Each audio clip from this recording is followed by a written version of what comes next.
7 macam perkara yang merusak akidah dan keimanan, merusak amal perbuatan yang sudah kita kerjakan, merusak sendi-sendi kehidupan sosial, pendek kata merusak segala hal di dalam kehidupan kita. Jauhilah olehmu 7 macam perkara yang merusak. Yang pertama, asyirku billah, menyekutukan Allah Subhanahu wa ta'ala. Agama dimulai dari keyakinan, maka kehancuran agama selalu dimulai dari kehancuran keyakinan, iman atau akidah yang dimiliki oleh seseorang. Dan untuk menghancurkan nilai-nilai iman yang kita miliki ini, orang rasanya tidak akan menghantam kita dengan peluru kendali. Orang tidak akan mengirimkan nuklir ke sini. Orang tidak juga akan mengirimkan satuan militernya ke sini. Untuk menghancurkan nilai-nilai iman, dibanjiri kita dengan paham-paham yang merusak dan mendangkalkan akidah. Baik ia bernama materialisme, baik ia bernama sekularisme, baik ia bernama banjirnya maksiat dan munkarat, baik ia bernama banjirnya peradaban dan kebudayaan yang menghancurkan moral daripada anak-anak kita, sedikit demi sedikit melenturkan dan melunturkan nilai-nilai keimanan kita, untuk kemudian pada waktunya nilai iman itu akan bertukar dan berganti menjadi nilai syirik kepada Allah Subhanahu wa ta'ala. Atau pada sisi lain, menjadikan yang selain Allah sebagai tujuan akhir daripada kehidupan kita. Sedangkan kita sama-sama maklum bahwa di dalam pandangan agama Islam, dosa yang tidak berampun, dosa yang terbesar, termasuk dalam kategori bapak moyangnya dosa, tidak lain adalah syirik, yakni menyekutukan Allah Subhanahu wa ta'ala. Pola penghancuran iman ini memang berstrategi. Ditawarkan kita kepada paham materialisme, paham kebendaan, di mana otak menempati urutan sebagai ranking pertama, Tuhan jatuh pada urutan kedua. Lalu menyusul kepada paham sekularisme, Allah dipisahkan dari seluruh kegiatan hidup ini, untuk pada gilirannya menjadikan yang selain Allah sebagai tujuan akhir daripada seluruh kegiatan hidup kita. Oleh karenanya, kewajiban menjaga nilai-nilai iman ini merupakan kewajiban yang mulia tetapi berat, tidak hanya untuk kita, tetapi juga bagaimana mewariskannya kepada anak-anak kita, generasi yang akan datang. Orang-orang tua bijaksana yang diceritakan di dalam Al-Quran, kalau sudah berpikir tentang anak-anaknya, pertanyaan yang paling mereka risaukan ialah, ma ta'buduna min ba'di. Anakku, kalau pada satu saat aku, ayahmu sudah tidak ada lagi di dunia ini, meninggalkan kamu semua, ma ta'buduna min ba'di, apa yang akan kamu sembah nak? Jikalau sekarang ayahmu masih mau ke masjid, masih mau melakukan rukuk dan sujud, masih beribadah menyembah Allah Subhanahu wa ta'ala, kalau orang tuamu sudah tidak ada, ma ta'buduna min ba'di, masihkah engkau mau datang ke masjid? Masihkah engkau mau rukuk dan sujud? Masihkah engkau mau menyembah Allah Subhanahu wa ta'ala? Pertanyaan ini yang dipikirkan oleh Nabi Yakub kepada putra-putranya. Pertanyaan ini yang diteruskan oleh Nabi Ibrahim kepada anak-anaknya. Pertanyaan ini yang diwariskan oleh generasi ulama salafus saleh kepada para generasi berikutnya. Bagaimana kita generasi sekarang? Kita orang-orang tua sekarang bukan berfikir ma ta'buduna min ba'di, malah yang kita fikirkan ma ta'kuluna min ba'di. Kalau bapak tidak ada nanti kamu makan apa nak? Perkara kamu nyembah apa? Urusan nomor 18. Yang penting kamu nanti hidup bisa makan, nak. Maka kita sibuk mewariskan harta kepada anak-anak kita. Kita sibuk mewariskan kebun dan tanah kepada anak-anak kita. Kita sibuk mewariskan pabrik kepada anak-anak kita, sementara kita lupa mewariskan intan yang paling mahal, mewariskan mutiara yang paling berharga, yaitu nilai iman kepada Allah Subhanahu wa ta'ala. Alangkah baiknya apabila warisan harta, warisan tanah dan kebun, warisan rumah dan pabrik didasari lebih dahulu dengan mewariskan nilai iman kepada Allah Subhanahu wa ta'ala.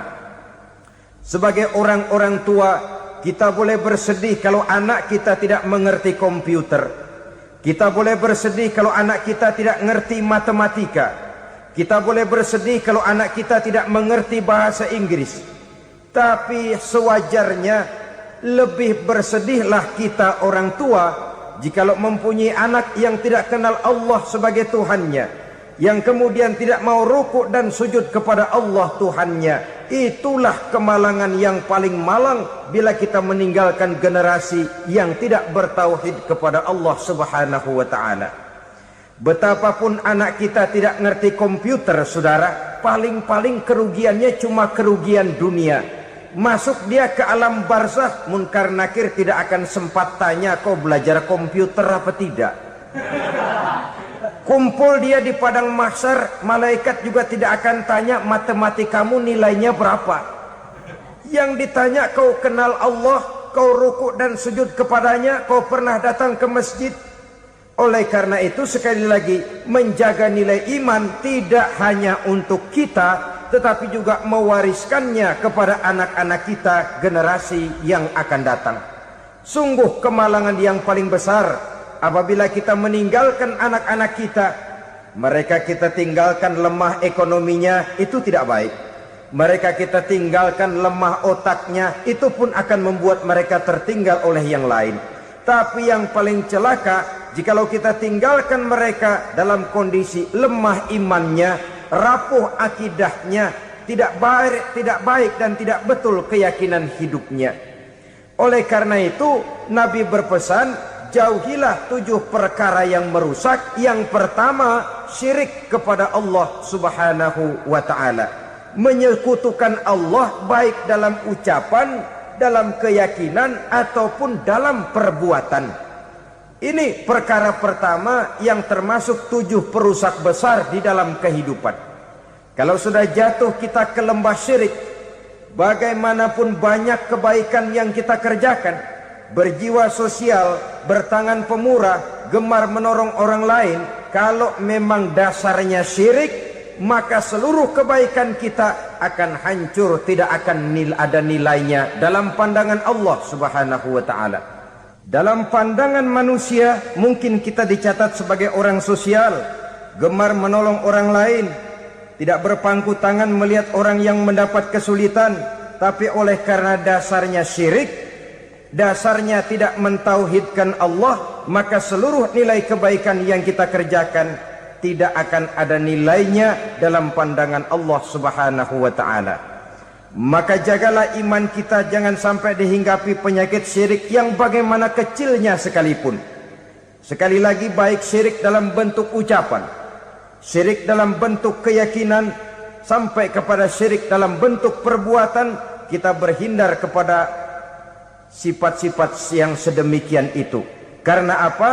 Dalam satu ayat Quran Allah Subhanahu wa ta'ala menjelaskan, innallaha la yaghfiru ayyushraka bih wa yaghfiru ma duna dzalika liman yasha.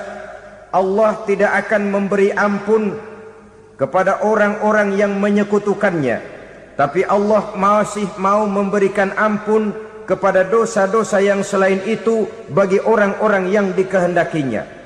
Dosa selain syirik, apabila kita bertaubat, Allah masih mau mengampuni. Tapi kalau sudah jatuh ke tempat syirik, itu sudah dosa yang tidak berampun. Taubatnya tidak lain melepas syirik, kembali kepada tauhid, berkeyakinan bahwa hanya ada Allah Subhanahu wa ta'ala, Tuhan satu-satunya, yang lam yalid walam yulad walam yakul lahu kufuwan ahad. tidak beranak, tidak pula diperanakkan, dan tidak satupun yang dapat menyerupai Tuhan Allah Subhanahu wa ta'ala. Saudara-saudara kaum muslimin rahimakumullah, bahwa kita di zaman sekarang memang tidak menyembah berhala, ya. Bahwa kita tidak berterang-terangan mengatakan Tuhan lebih dari satu, memang. Bahwa kita tidak berkeyakinan Tuhan itu punya anak atau diperanakkan, tentu. Tapi dalam perbuatan dan i'tiqad kita kadang-kadang jatuh tanpa kita sadari ke tempat yang bernama syirik ini.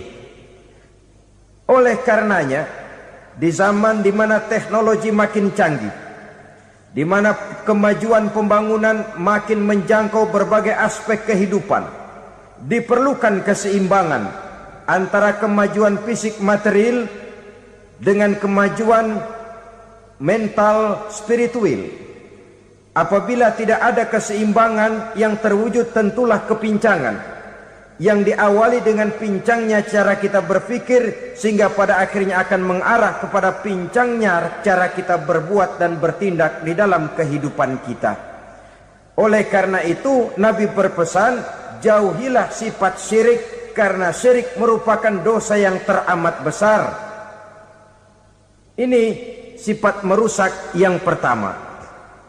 Yang kedua kata Nabi, wasihra, jauhilah sihir. Sihir ini juga termasuk perkara yang merusak kehidupan. Kita semua sama-sama maklum bahwa sihir sebenarnya bukan persoalan baru. Sejak sebelum datang Islam, sihir itu sudah ada. Di zaman Yunani kuno, sihir ada. Di zaman Mesir kuno, di zaman Cina kuno, dan yang lain-lain yang serba kuno, sihir itu sudah ada. Bahkan para nabi pun, para rasul yang diutus oleh Allah Subhanahu wa ta'ala, senantiasa berhadapan dengan ahli-ahli sihir untuk menguji kebenaran dari misi yang mereka bawa. Sihir adalah perbuatan di luar kebiasaan yang bisa dikerjakan oleh ahlinya dengan bantuan jin atau setan. Hukum mempelajari sihir adalah haram, mengamalkannya lebih haram lagi. Sebab itu saudara-saudara, sihir merupakan perbuatan merusak yang harus kita jauhi. Ciri-ciri daripada perbuatan sihir, pertama, ia mengandung tipuan, bayangan khayal. Di zaman Nabi Musa misalnya, orang melihat tambang-tambang itu seperti ular. Nabi Musa melayangkan tongkatnya menjadi ular-ular besar yang memakan ular-ular kecil ciptaan tukang-tukang sihir Fir'aun tadi. Lalu sihir bisa terjadi dengan bantuan jin kafir atau setan. Kemudian ciri yang ketiga, sifatnya halus dan tersembunyi. Taruh kata ada seorang ahli sihir yang mempergunakan ayat-ayat Quran sebagai jompa-jampe, sebagai baca-bacaan, itu cuma sekedar kedok. Tujuannya tidak lain menjadikan agama sebagai ketok untuk membenarkan cara yang dimurkai oleh Allah Subhanahu wa ta'ala. Satu hadis yang diriwayatkan oleh Imam Bazar dan Tabrani, Nabi berpesan, laisa minna man tatayyara lahu au takahhana au tukuhhina lahu au sahira lahu. Tidak termasuk ke dalam golonganku, kata Nabi. Tidak termasuk umatku. Siapa mereka? Man tatayyara lahu, orang yang bertatoyur. Apa tatoyur itu? Dari kalimat toyaro, artinya terbang. Toir biasa diartikan dengan burung. Tatoyaro percaya kepada suara-suara burung. Man tatoyaro lahu, mempercayai, meyakini dengan benar-benar kepada suara beburungan. Kan suka ada itu, nah bunyi burung tuh, maling liwat. Maling liwat. Burung bunyi, maling liwat. Itu termasuk tatoyyaro lahu, percaya kepada suara burung. Kan aneh kalau suara orang nggak dipercaya, suara burung malah dipercaya. Ada ustadz ceramah, kiai ngaji, nggak mau didengerin, burung dengerin bener. Nah, suaranya dari sebelah mana? Belah kulon. Nah, itu tandanya ano. Habis dihitung-hitung. Itu termasuk tatoyyaro lahu.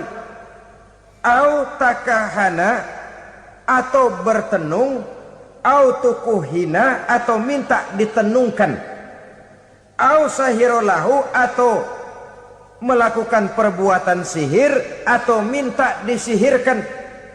Laisa minna, tidak termasuk ke dalam golonganku, kata Nabi.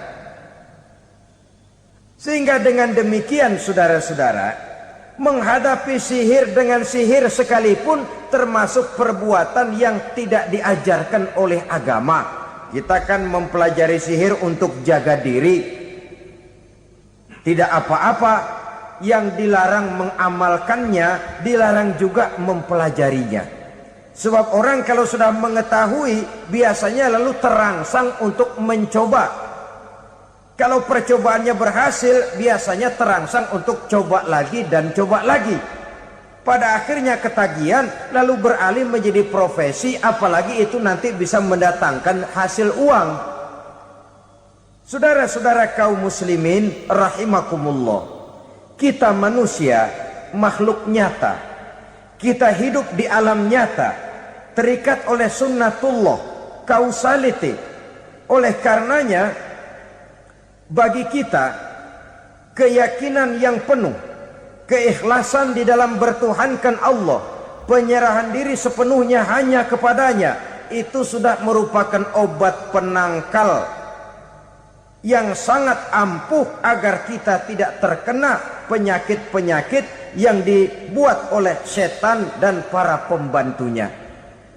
Sehingga beberapa ayat Quran mengajarkan, misalnya a'udzu bikalimatillahi tammati min syarri ma khalaq, atau bismillazi la yadurru ma'asmihi syai'un fil ardi wala fis sama, dengan menyebut nama Allah yang tidak bisa mendatangkan bahaya sedikit pun, dari baik yang datang dari langit maupun yang datang dari bumi.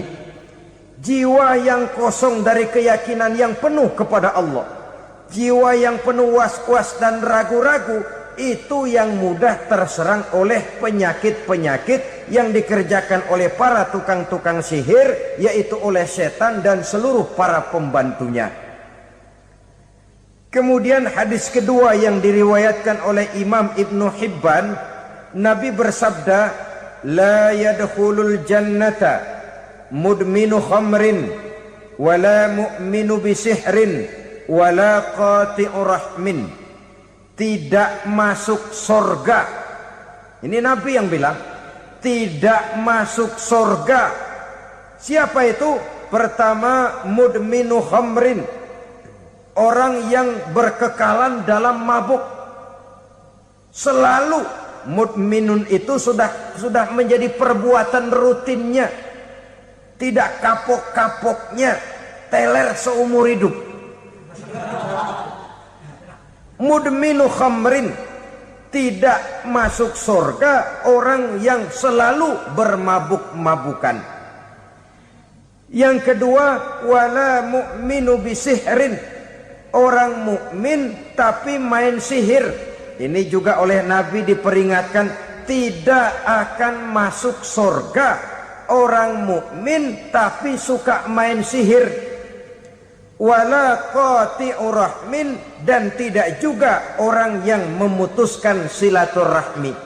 Tiga macam manusia yang diperingatkan Nabi tidak akan masuk surga: orang yang selalu mabuk, orang mukmin yang main sihir, dan orang yang memutuskan silaturahmi. Saudara-saudara kaum muslimin rahimakumullah. Lalu orang berkata, kenapa dilarang kita bersihir? Padahal Rasul sendiri kan punya mukjizat.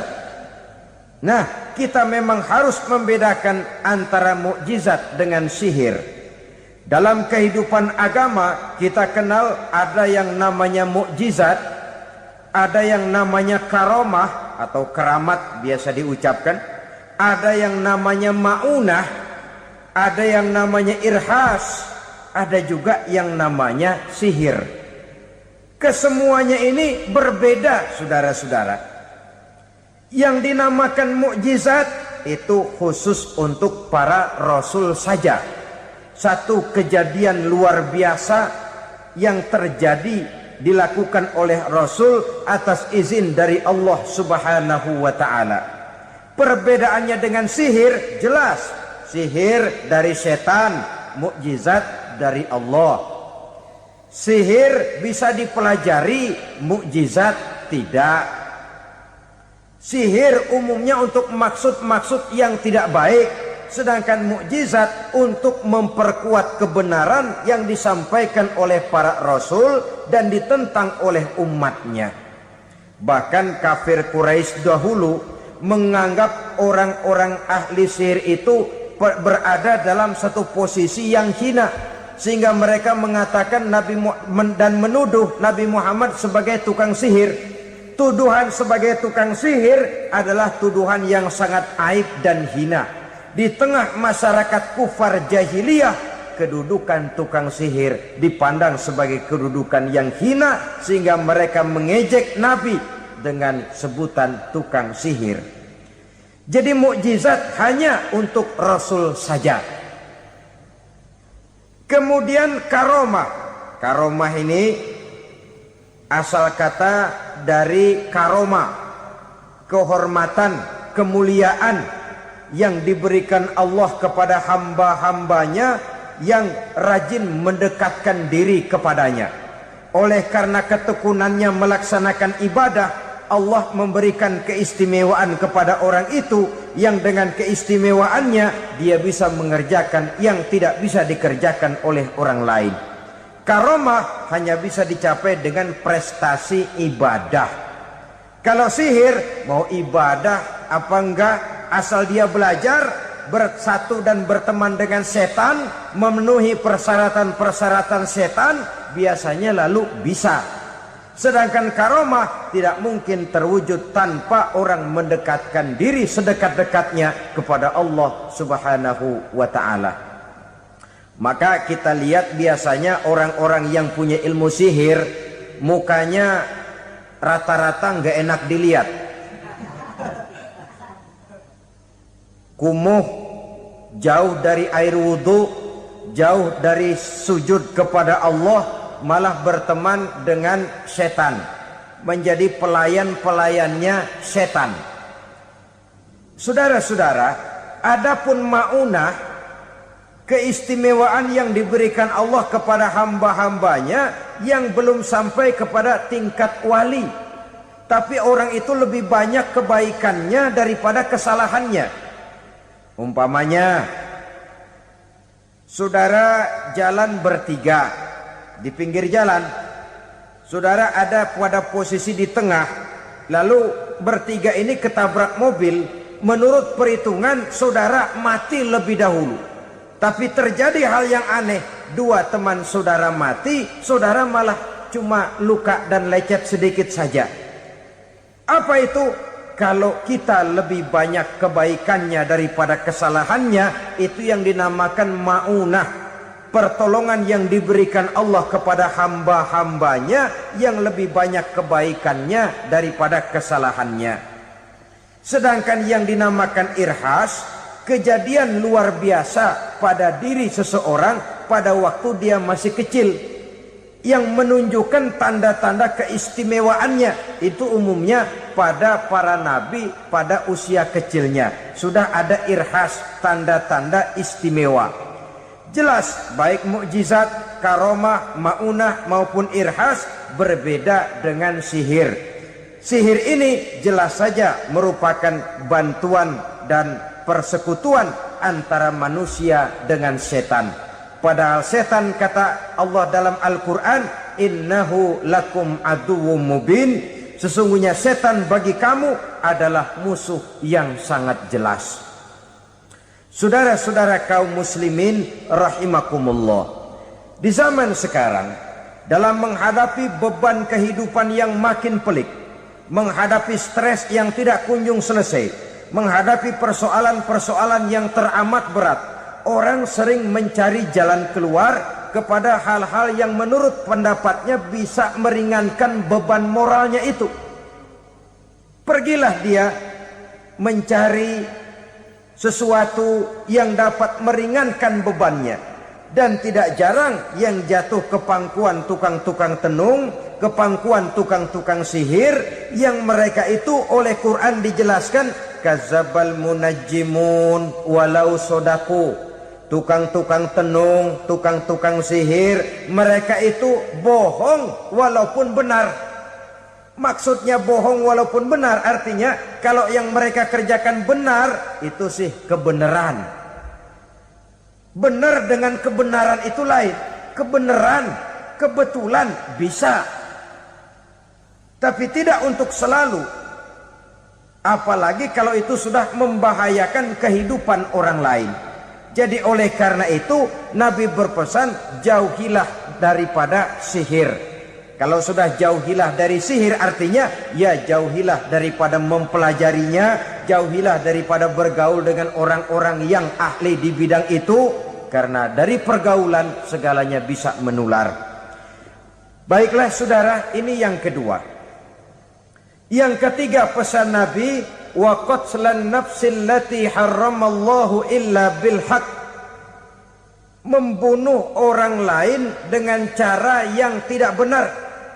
Membunuh orang yang diharamkan oleh Allah Subhanahu wa taala untuk melakukannya kecuali dengan alasan yang benar. Kita tahu Islam adalah agama damai. Sesuai dengan namanya, ia tidak dikembangkan dengan pedang dan kekerasan. Ia dikembangkan dengan keteladanan dan tuntunan moral. Oleh karena Islam bukan agama kekerasan, Islam pun tidak mementingkan dan mengajarkan kekerasan kecuali dengan alasan yang benar dan bisa dipertanggungjawabkan. Membunuh dengan sengaja, menghilangkan nyawa orang lain tanpa alasan yang bisa dibenarkan adalah merupakan dosa besar dan satu di antara 7 perkara yang bisa mendatangkan kerusakan dalam kehidupan dan yang hendaknya harus kita jauhi.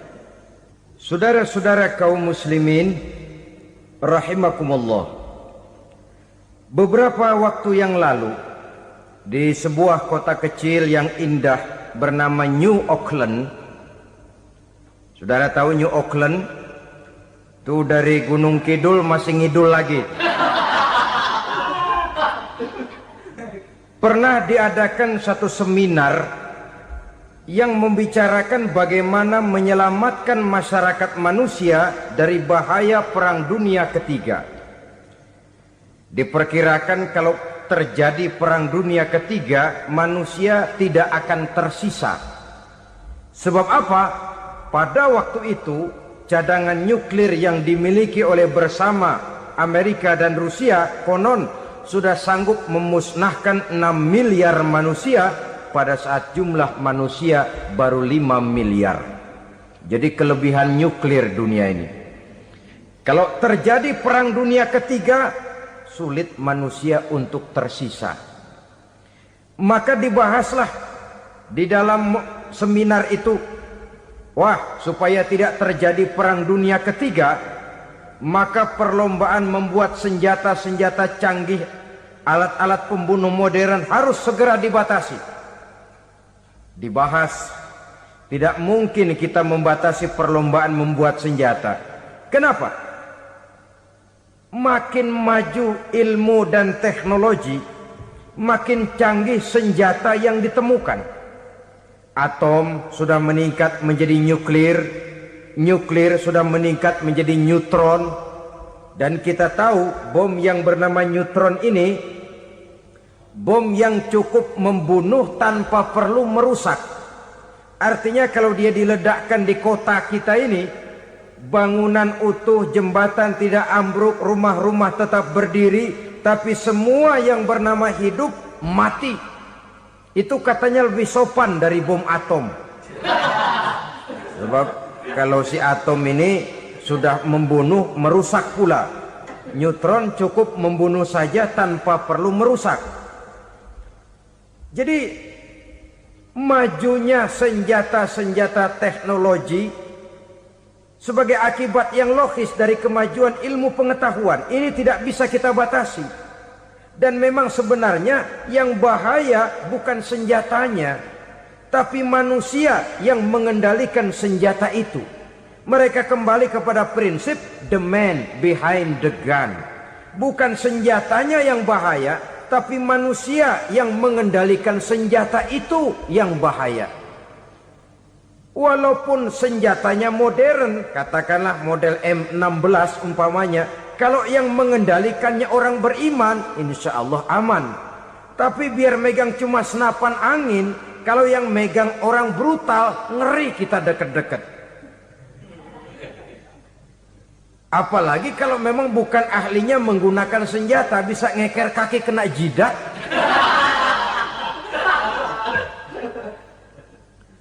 Mereka kembali kepada prinsip lama yang tetap baru. Bukan senjatanya yang harus dibatasi, manusia yang mengendalikan senjata itu yang perlu dibicarakan. Nah, kalau begitu, agar manusia tidak mempergunakan senjata sewenang-wenang, apa yang harus kita lakukan? Ya, manusianya harus bermoral. Ya, tapi moral yang mana? Di dunia ini banyak ajaran tentang moral. Itu pun mudah saja. Di sini kan kita undang saja ahli dari berbagai agama untuk membicarakan konsep perdamaian menurut agamanya masing-masing. Baik, setuju itu? Setuju. Maka tampillah para ahli agama, mereka kembali kepada prinsip moral daripada konsep yang terkandung di dalam ajaran agama untuk menegakkan perdamaian. Mula-mula naiklah ahli dari agama Hindu, dibacakan konsep perdamaian menurut ajaran agama Hindu, bahwa untuk damai manusia harus meninggalkan nafsu keduniaannya, menempuh samsara dan sebagainya untuk mencapai nirwana, menjauhi kemegahan dan kemewahan dunia. Ini lalu dibahas, rasanya juga tidak mungkin ini. Kemudian dari agama Nasrani, bahwa untuk damai manusia harus menciptakan sifat kasih sayang. Kalau ditampar pipi kiri, berikan pipi yang kanan. Kalau diberikan selendang, berikan baju. Nanti orang kasihan, lalu dia tidak akan nampar lagi. Ketika ini dibahas, ternyata rasanya pun tidak mungkin bisa diterima. Karena apa? Di zaman sekarang orang ditampar pipi kiri, dikasih pipi kanan. Bukan kasihan, gemes. Damai belum tentu, bonyok udah jelas. Lalu ketika dibacakan konsep perdamaian menurut Quran, di mana disampaikan ayat wa jazaa'u sayyi'atin sayyi'atun misluha faman afa wa aslaha fa ajruhu 'ala Allah. Balasan terhadap satu kejahatan adalah kejahatan yang seimbang, tetapi barang siapa yang memberi maaf dan mencari jalan damai, itulah yang terbaik dan akan mendapat pahala dari Allah Subhanahu wa ta'ala. Kamu tidak salah ditampar pipi kirimu, tampar lagi pipi kirinya sekeras dia menampar pipi kirimu. Nanti orang tidak mau menampar kita karena dia tahu kalau dia tampar kita, dia akan menderita tamparan sekeras dia menampar kita.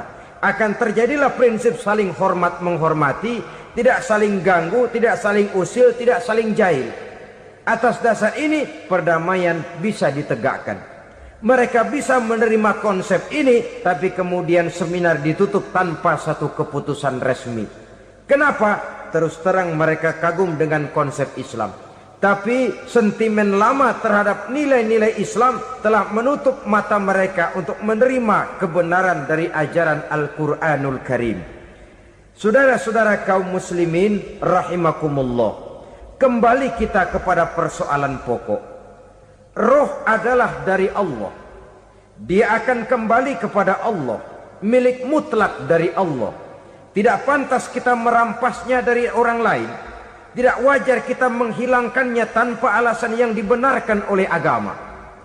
Di zaman sekarang akibat persaingan hidup yang makin tajam, lapangan kerja yang makin sulit, tensi ekonomi yang makin tinggi, atau karena nilai moral yang makin rendah, atau juga karena rapuhnya pegangan orang kepada agama, nyawa rasanya sudah sedemikian murahnya. Berbagai kasus membuat berdiri bulu roma kita. Ada mayit, ada manusia dipotong 6, dicincang macam kambing. Ada yang dipotong 5, ada yang dipotong 13, dikardusin, dibuang ke tempat sampah. Inna lillahi wa inna ilaihi raji'un. Gejala apa ini? Kanibalisme. Manusia sudah demikian sadisnya, manusia sudah sedemikian buasnya, sehingga sesama manusia diperlakukan seperti hewan. Padahal hewan sendiri belum pernah macan makan macan, bagaimanapun buasnya macan. Belum pernah serigala memakan serigala, bagaimanapun brutalnya serigala. Tetapi manusia makan manusia di zaman sekarang kadang jadi kenyataan dalam kehidupan kita. Kadang persoalannya remeh saja. Soal uang 200 perak, pisau bicara, nyawa melayang. Soal rokok sebatang, celurit bicara, nyawa melayang. Soal-soal yang sama sekali tidak prinsip, begitu mudah kita menghilangkan nyawa orang lain. Padahal Nabi pernah memperingatkan, apabila dua orang muslim sudah berkelahi dan berbunuh-bunuhan, al-qatil wal maktul finnar, yang membunuh dan yang terbunuh dua-duanya neraka. Sahabat heran, ya Rasul, kalau yang membunuh masuk neraka itu sih wajar, tapi yang terbunuh kenapa neraka juga? Beliau menjawab, dua-duanya sudah punya niat untuk saling membunuh. Niatnya itu yang diponten. Yang terbunuh cuman lagi apes aja, keduluan dia. Umpama tidak terbunuh, pasti dia yang akan membunuh. Oleh karenanya al-qatil wal maktul, yang membunuh dan yang dibunuh finnar, dua-duanya masuk ke dalam neraka. Islam menghormati kehidupan. Tidak hanya terbatas kepada sesama muslim, orang-orang yang berlainan agama pun yang mau hidup berukun, damai, berdampingan dengan umat Islam, jiwa mereka, darah mereka dilindungi oleh nilai-nilai Islam yang disebut dengan kafir zimmi ini. Mengganggu mereka sama saja dengan mengganggu aku, kata Nabi. Jadi oleh karena itu, sayangilah sesama. Kehidupan adalah anugerah Allah, bukan wewenang kita untuk mencabutnya dari orang lain, bukan wewenang kita untuk merampas dan menghilangkannya dari orang lain. Apa yang tidak enak terjadi pada diri kita, begitu pula lah apabila terjadi pada diri orang lain. Sehingga Nabi mengatakan, la yu'minu ahadukum hatta yuhibba li akhihi ma yuhibbu li nafsihi. Belum dikatakan beriman seseorang kamu apabila dia belum mencintai saudaranya seperti ia mencintai dirinya sendiri. Apa yang enak dirasakan oleh orang lain, enak juga dirasakan oleh dia. Mengukur orang lain dengan diri sendiri. Kalau orang lain tanpa salah saya fitnah, kalau saya tanpa salah difitnah orang, enak apa enggak? Enggak, orang lain juga begitu. Kalau orang lain tanpa salah saya tempeleng kepalanya, enak apa tidak? Tidak. Orang lain juga begitu. Yang tidak enak terjadi pada diri kita, tentu tidak enak juga kalau terjadi pada orang lain. Mengukur orang lain dengan diri sendiri, sehingga tidak timbul sifat egois, tidak menari di atas bangkai orang lain, tidak mendirikan kebahagiaan di atas untayan air mata orang lain. Sehingga dengan demikian, saudara-saudara, dia bisa menghormati kehidupan, menghormati orang lain sebagaimana dia ingin dihormati. Inilah perbuatan ketiga yang merusak, membunuh orang lain dengan yang diharamkan Allah tanpa alasan yang benar. Yang ketiga. Kemudian yang keempat, perbuatan merusak, wa aklar riba, makan riba. Hidup adalah tolong menolong. Bahasa kerennya take and give katanya. Saling memberi dan saling menerima. Nabi mengajarkan man kuraba kurbatan min kurabid dunya karaballahu lahu kurbatan min kurabi yaumal qiyamah. Wallahu fi aunil abdi madamal abdu fi auni akhihi. Siapa yang meringankan beban dari beban-beban yang derita seseorang di dalam kehidupan dunia, Allah akan meringankan bebannya daripada beban-beban yang harus dipikulnya di hari kiamat nanti. Wallahu fi aunil abdi madamal abdu fi auni akhihi. Allah senantiasa akan menolong seorang hamba selama hamba itu masih mau menolong saudaranya. Allah selalu akan menolong seorang hamba selama hamba itu masih mau menolong saudaranya. Apabila kita sudah berpangku tangan terhadap kesulitan orang lain, biasanya pun pada saat kita mendapat kesulitan, kita akan sulit juga memperoleh pertolongan. Nah, riba alias renten, kedoknya adalah menolong orang, tapi sama juga bulu buntutnya dilepas, palanya dicekek. Menolong orang pada akhirnya menjadi beban bagi seseorang. Dan memang mencari orang-orang yang berada dalam posisi kesulitan. Biasanya di daerah-daerah di mana musim paceklik, jadi lapangan kerja sulit, sedangkan urusan perut tidak bisa ditunda, akhirnya orang terjebak ke dalam rentenir, ke dalam riba, ke dalam renten. Bunga berbunga, sehingga satu saat jumlah bunganya bisa lebih besar dari jumlah pinjaman pokoknya. Kemudian kalau juga ternyata tidak bisa dibayar, rumah jadi taruhan. Memang rumah satu-satunya, begitu rumah ditarik mulain camping. Bukankah pada akhirnya akan mewariskan kesengsaraan? Oleh karena itu, kepada kita berusahalah jangan berhubungan dengan rentenir, jangan makan renten dan riba. Kepada mereka yang melaksanakan riba, walaupun mendatangkan keuntungan materi, tapi percayalah harta yang didapat dengan jalan riba tidak akan membawa keberkahan. Manakala tidak membawa keberkahan, dia tidak akan mendatangkan ketenangan di dalam kehidupan kita. Oleh karenanya, memakan harta riba termasuk perbuatan yang merusak sendi-sendi kehidupan sosial, merusak kehidupan orang lain, merusak kehidupan masyarakat, tetangga, pergaulan dan sebagainya. Yang kelima, wa akla malil yatim, memakan harta anak yatim dengan cara yang zalim. Nih, memang lezat. Anak yatim itu nggak tahu urusan apa-apa. Kita diamanahkan untuk mengurusinya. Kadang-kadang dibentuklah panitia penyantunan yatim piatu. Yatimnya mah tetap kelaparan, panitianya yang pada gendut.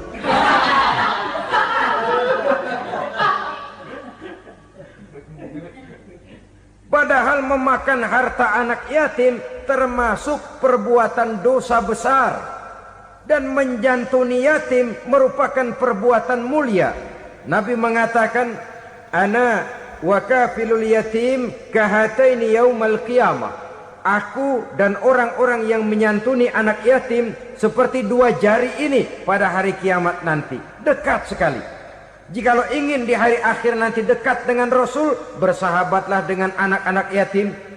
Jadilah pengurus anak-anak yatim. Bangunlah panti-panti asuhan yatim. Pada saat bapak ibunya meninggal, kitalah yang menjadi orang tuanya. Bahkan sedemikian besar perhatian Islam terhadap anak-anak yatim ini, sehingga Quran memberikan peringatan, ara'aital ladzi yukadzibu biddin fadzalikal ladzi yad'ul yatim wa la yahuddu ala ta'amil miskin. Tahukah kamu siapa orang yang mendustakan agama? Beragama tapi dianggap dusta, solatnya dusta, puasanya dusta karena agamanya sudah berdusta. Siapa mereka? Fazalikal ladzi yad'ul yatim, orang yang menyia-nyiakan anak yatim, wala yahuddu ala ta'amil miskin, dan tidak pernah memberi makan kepada orang-orang yang menderita kemiskinan, menyia-nyiakan, meninggalkan anak yatim, termasuk perbuatan yang divonis kita sebagai orang yang mendustakan agama. Saudara-saudara kaum muslimin rahimakumullah, maka sangat dicela mengeksploitir anak-anak yatim, menjadikan mereka sebagai kedok untuk mencari kekayaan pribadi. Tetapi jikalau ikhlas, ganjarannya sangat besar, nilai pahalanya sangat besar. Menyantuni yatim tidak hanya setahun sekali. Kalau Muharram pakai istilah lebaran yatim, dibentuklah panitia, diberilah beras, uang 45.000 rupiah, alhamdulillah. Tapi jangan lupa, si yatim tidak hidup cuma satu hari. Dia tidak hidup cuma di bulan Muharram saja, dia hidup 12 bulan dalam setahun. Sebagaimana anak-anak yang lain, dia juga berhak punya masa depan. Dia juga berhak menikmati bangku sekolah. Dia berhak mengenyam arti dan makna pendidikan. Dia berhak membekali diri dengan ilmu dan pengetahuan, seperti halnya anak-anak yang lain. Maka kita yang diberikan keluasan oleh Allah, ingatlah itu, bersahabatlah dengan anak-anak yatim, santuni mereka. Perkara setahun sekali di bulan Muharram, alhamdulillah, itu bagus, bin Thayyib alias baik. Tapi tentu dan tentu sekali lagi, si yatim tidak hanya hidup di bulan Muharram. Dia hidup 12 bulan dalam setahun, 24 jam di dalam sehari.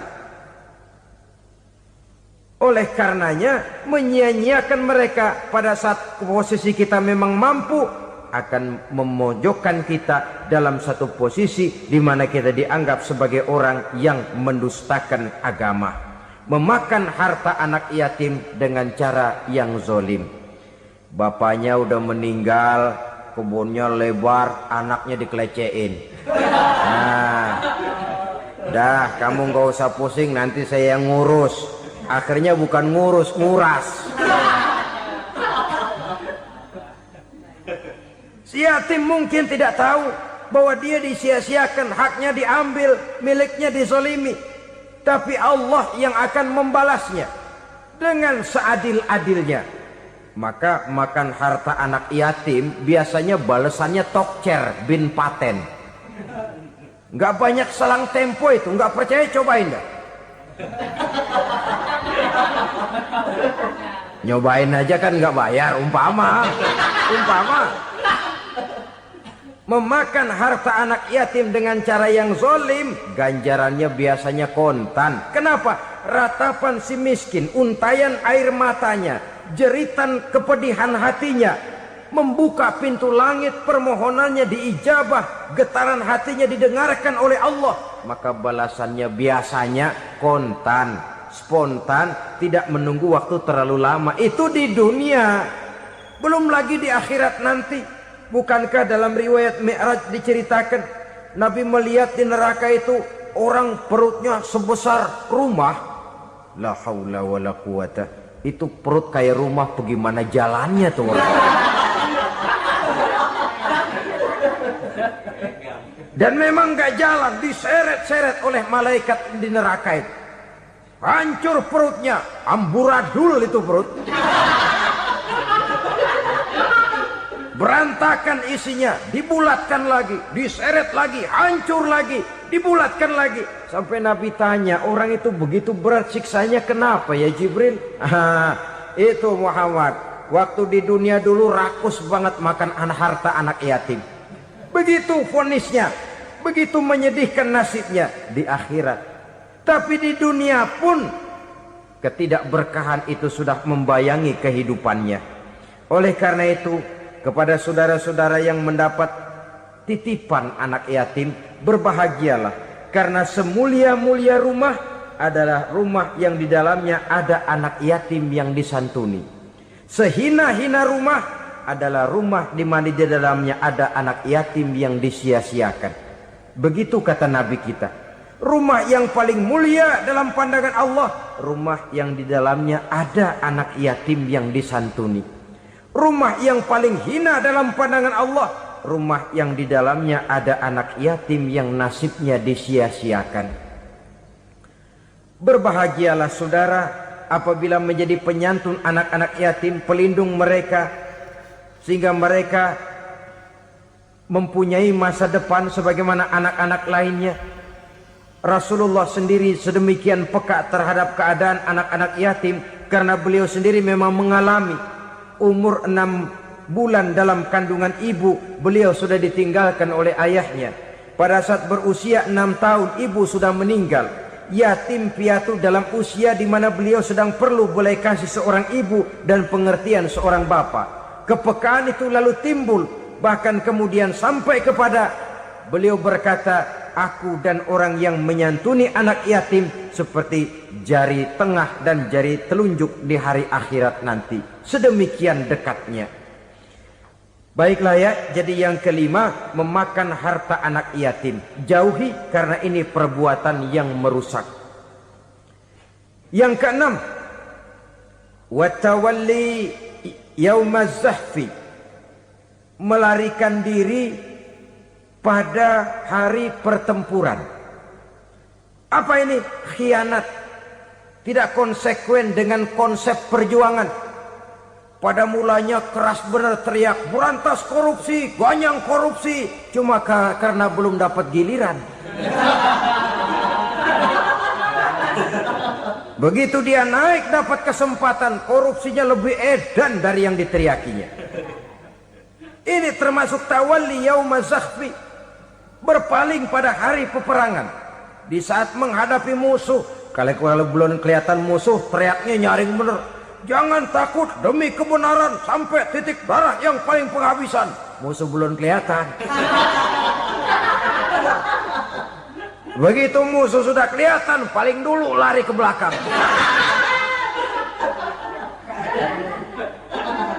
Kalau diajak berjuang ada saja alasannya. Sehingga Quran memberikan peringatan kepada kita semua. Mengapa kamu ini berat? Kalau sudah diajak berjuang di jalan Allah, kakimu seperti terhunjam berakar di perut bumi. Berat untuk melangkah berjuang. Lari dari pertempuran tidak konsekuen dengan konsepsi perjuangan. Mau enaknya saja. Dalam kondisi yang sulit lalu berpangku tangan. Ini termasuk ciri munafik yang di dalam Al-Quran disindir dengan bahasa kullama adha'a lahum masyaufi wa iza azlama alaihim qamu. Waktu terang mereka jalan, giliran gelap mereka mandek. Artinya, maksudnya kalau giliran ada untungnya aja rame-rame teriak Islam. Tapi begitu diminta berjuang, dituntut berkorban, rame-rame mundur. Waktu dilihat di Islam ada untungnya, rame-rame teriak Islam. Pak, saya Islam banget, Pak. KTP saya Islam, Pak.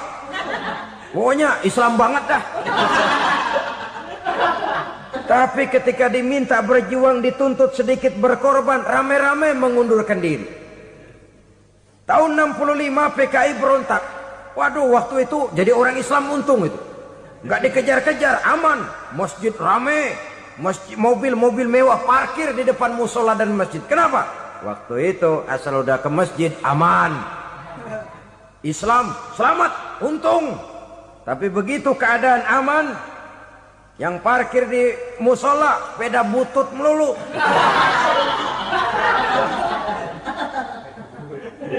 Waktu terang mereka jalan, waktu gelap mereka berhenti. Nabi Yunus. Ibu kenal Nabi Yunus? Di mana kenalannya? Sok tahu. Nabi Yunus itu ketika berdakwah kepada kaumnya yang bandel, memberikan peringatan mau beriman akan turun azab. Kapan Yunus? Akan. Kenapa mesti akan? Sekarang aja kalau mau saya tungguin. Kurang ajar betul ini umat. Akhirnya Nabi Nuh menghindar dengan perhitungan kalau azab tidak turun saya sudah jauh, meragukan janji Tuhan.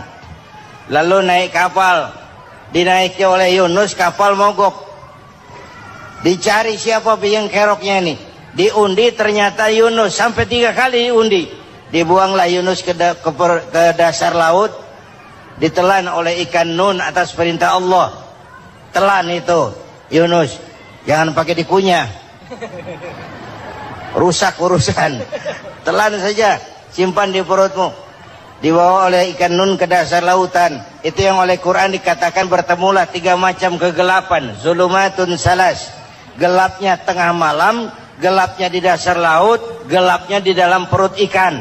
Itu namanya peteng, mbahnya gelap.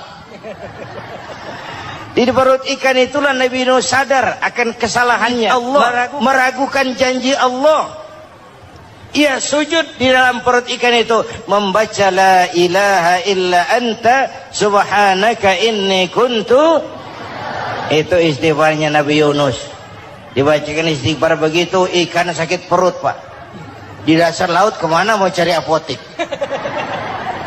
Dia naik ke permukaan, memuntahkan isi perutnya. Nabi Yunus keluar dengan selamat. Itu pun terjadi pada hari ke-10 bulan Muharram. Istighfar intinya itu.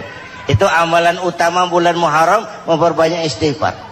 Allah selamatkan Nabi Nuh dari bahtera banjir yang luar biasa 10 Muharram. Allah selamatkan Nabi Ibrahim dari pembakaran Raja Namrus 10 Muharram. Setelah Nabi Ibrahim itu menghancurkan berhala-berhala, Abrahat pulang mau ibadah, lihat Tuhannya berantakan, marah besar. Siapa yang menghancurkan Tuhan-Tuhan kita ini? Ada yang lapor, kami lihat Ibrahim. Tangkap. Belum ada bukti. Tangkap dulu yang penting. Bukti belakangan.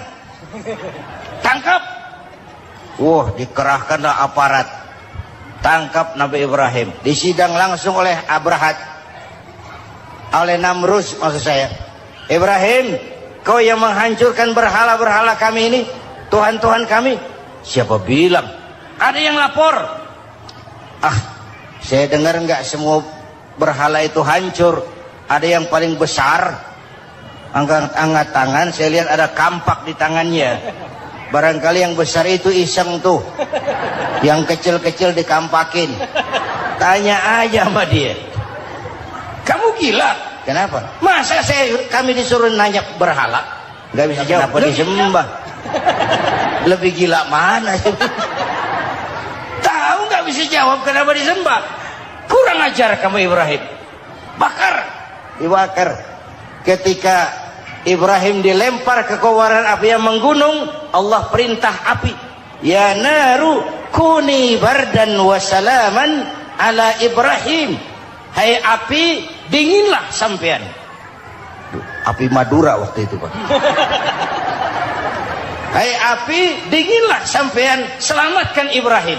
Api tunduk kepada perintah Allah. Ibrahim masuk ke kobaran api, selembar rambut pun tidak terbakar. Kenapa? Apinya tunduk kepada perintah Allah. Kenapa? Karena Ibrahim orang yang takut kepada Allah. Api tunduk kepada perintah Allah. Kalau kita baca ayat itu, masuk ke api, mateng. Sudah hadirin yang saya muliakan, oleh karena itu selamatnya Ibrahim dari pembakaran Raja Namrud itu pun pada 10 Muharram, Yaumul Asyura, hari ke-10 dari bulan Muharram. Imedia. Bapak Ibu hadirin hadirat yang saya cintai, sebagian kecil tentang Nabi Adam, Nabi Ibrahim dan Nabi Yunus, tapi saya belum menceritakan tentang Nabi Nuh tadi. Mengulang kaji. Nabi Nuh salah seorang rasul yang masuk ulul azmi 5 besar. Karena memang perjuangannya menggambarkan satu usaha yang ulet dan luar biasa. Beliau diberi umur 950 tahun. Lalu berdakwah selama 900 tahun. Sore, pagi, siang, malam. Dapat pengikut tidak lebih 80 orang. Rata-rata 10 tahun satu. Kalau saya minta berhenti aja jadi nabi, Pak. Ustadz mana masih mau buka pesantren? 10 tahun buka pesantren, yang nyantri cuma 1. Pedagang mana yang masih mau dagang? 10 tahun dagang, yang beli 1. Pimpinan partai mana yang masih mau kampanye? 10 tahun buka partai, yang nyoblos 1. bangkrut. Umatnya bandel, kurang ajar, durjana, bajingan, tengik. Umatnya Nabi Nuh ini kalau diceramahi telinganya ditutup dengan tangannya. Nabi Nuh akhirnya rekes, Tuhan, siang malam saya berdakwah kepada umat ini. Tiap kali saya sampaikan dakwahmu, mereka tutup telinganya dengan tangannya. Alergi dengar ceramah.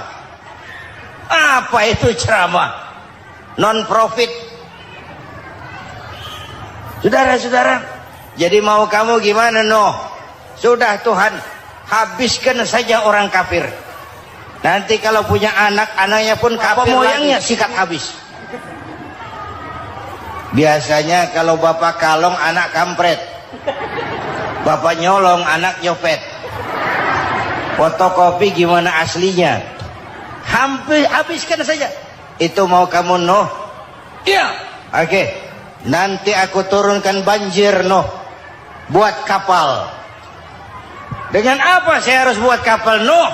Ya dengan kayu, kata Tuhan. Kayunya dari mana, Tuhan?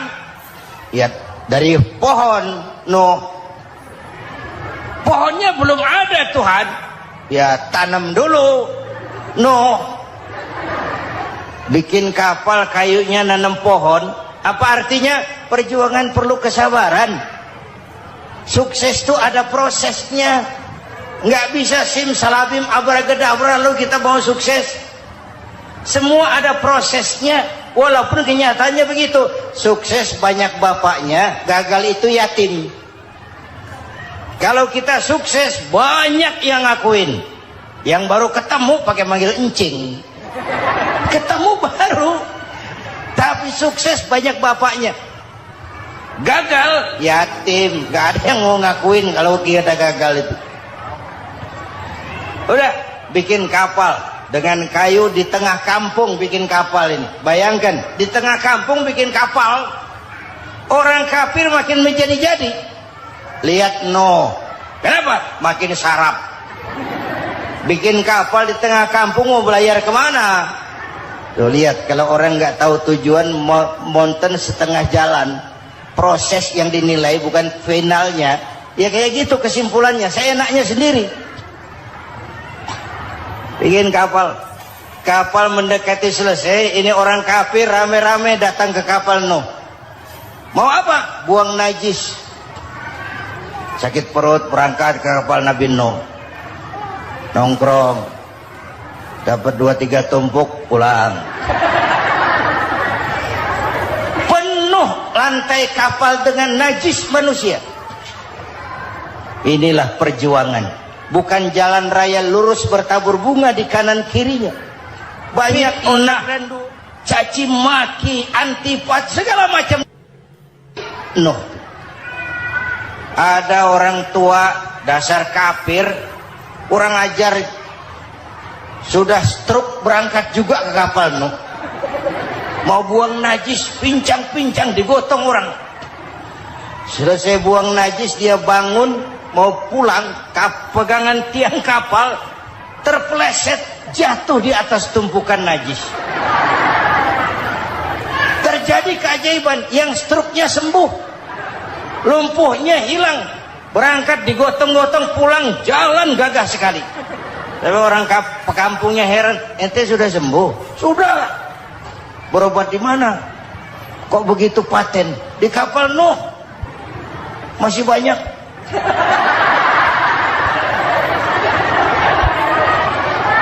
Yang berasa perlu obat bawa rantang. Ambil. Bersih lagi geladak kapal itu. Sudah selesai Nuh? Selesai. Oke, kau orang yang beriman bersamamu, binatang serba sepasang, naik Nabi Nuh, naik orang beriman sepasang. Ini cikal bakal penyelamatan manusia, Pak. Naiklah orang beriman, sudah naik semua, Nabi Nuh kontrol. Ini contoh buat kita, kontrol. Sudah naik semua teman-teman, sudah. Pemimpin yang baik bukan cuma terima laporan di belakang meja. Laporan itu yang mana juga bagus. Sama juga kampanye. Kampanye yang mana juga merdu. Kalau saya. Kalau aja yang dihitung. Pernah ada calon bupati kampanye janji, kalau saya berhasil kita akan banyak bangun jembatan di daerah kita. Rakyat tanya, Pak, nggak ada sungai di kampung kita, Pak. Dia bilang, sungainya kita bangun sekalian. Udah kadung janji, mana pula orang mau bangun sungai itu. Saudara-saudara, kontrol. Jangan cuma tunggu laporan di belakang meja. Semua laporan bagus. Ya, Bu? Bu?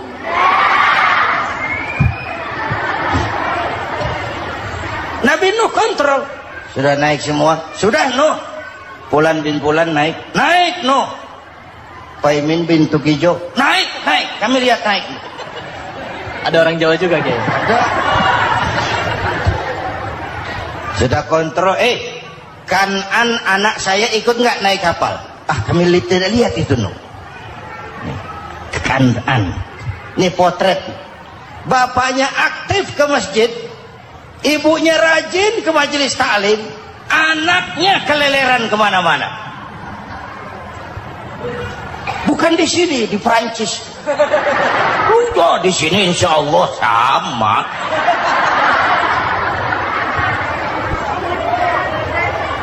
Nuh karena sayang anak, Nuh karena cinta anak, Nuh karena tanggung jawab anak, cari naik ke atas kapal.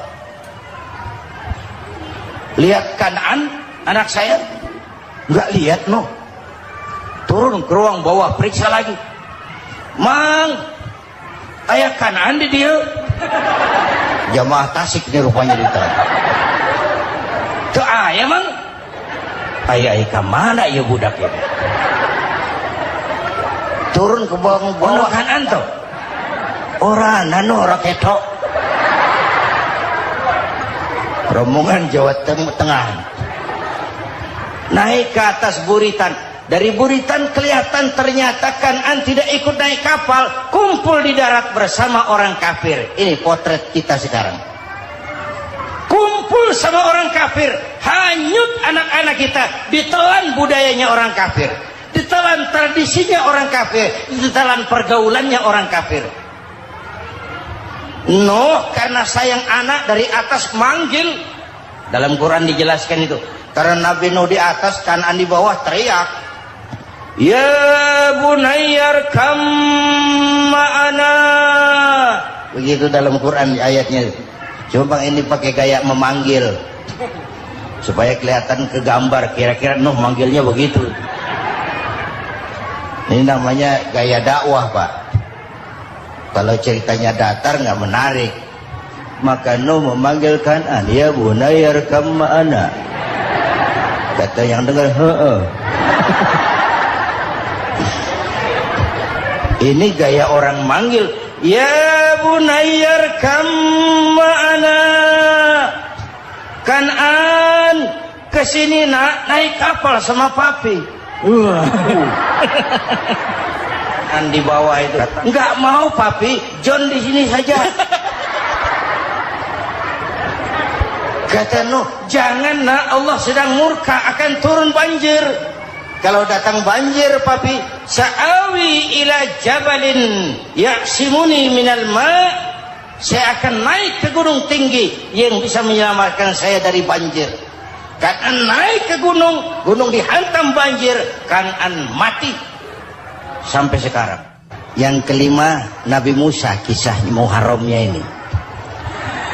Lahir dalam kondisi yang sulit. Karena Fir'aun mimpi akan lahir seorang anak dari keturunan Bani Israel yang akan menghancurkan kerajaannya. Kata Fir'aun, sudah lahir belum anaknya? Belum. Kalau gitu mulai malam ini laki-laki dilarang bergaul sama istrinya. Semua perempuan hamil di bawah pengawasan negara. Mulai hari ini kalau lahir anak laki-laki terutama Bani Israel, penggal. Satpol PP disiapkan. Udah ada kayaknya. Ada. Patroli. Bayangkan, Fir'aun itu bikin undang-undang seenaknya sendiri. Apalagi merasa kekuasaannya dalam ancaman. Penguasa manapun kalau merasa dalam ancaman, panik. Padahal kekuasaan itu kayak harimau. Makin lama ditaiki, makin sulit turun. Kenapa? Karena macannya makin lapar. Naik terus capek, turun dimakan harimau. Serba sulit. Saudara-saudara, kalau kita mau belajar dari Pak Harto, saya melihat kekurangan Pak Harto cuma satu, terlambat berhenti.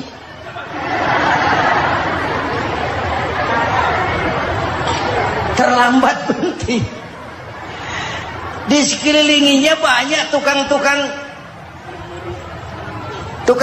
jilat, tukang-tukang semir. Pak, kalau tidak ada Bapak kami bagaimana, Pak? Bapak Ibu hadirin yang saya hormati, tapi kehendak Allah terjadi. Lahirlah Musa. Bayinya dihanyutkan di sungai Nil. Bayi sudah menderita, dihanyutkan di sungai Nil. Dan akhirnya besar di lingkungan istana Fir'aun. Diriwayat oleh Ratu Aisyah, perempuan Fir'aun. Setelah mulai berjuang, terjadilah itu. Musa dan pengikutnya dikejar oleh Fir'aun. Sampai di tepi laut, Allah wahyukan Musa, lempar tongkatmu ke laut. Dalam kondisi darurat, mukjizat tiada jalan. Kondisi darurat. Kalau tidak, mukjizat itu maunya Allah, bukan maunya Nabi. Nabi nggak kuasa. Allah yang mau. Tapi hidup Nabi bukan mukjizat, manusiawi. Tidak mentang-mentang ada mukjizat tongkat, tiap sulit main tongkat. Nggak usah berjuang kalau begitu. Itu darurat menyelamatkan umat. Tongkat dilempar ke laut, laut terbelah. Laut terbelah. Itu secara visualnya bisa kita lihat dalam film The Ten Commandments. Udah nonton belum? Urusan nonton kalah sama Ustadz bagaimana sih? Ten Commandments, 10 firman Tuhan. Tekniknya bagus loh. Bagaimana laut terbelah. Musa lewat, Fir'aun mengejar. Musa sampai di ujung sana, Fir'aun masih di sama tengah perjalanan. Laut nutup kembali. Laut menutup kembali, Fir'aun tenggelam. Cengap-cengap di lautan.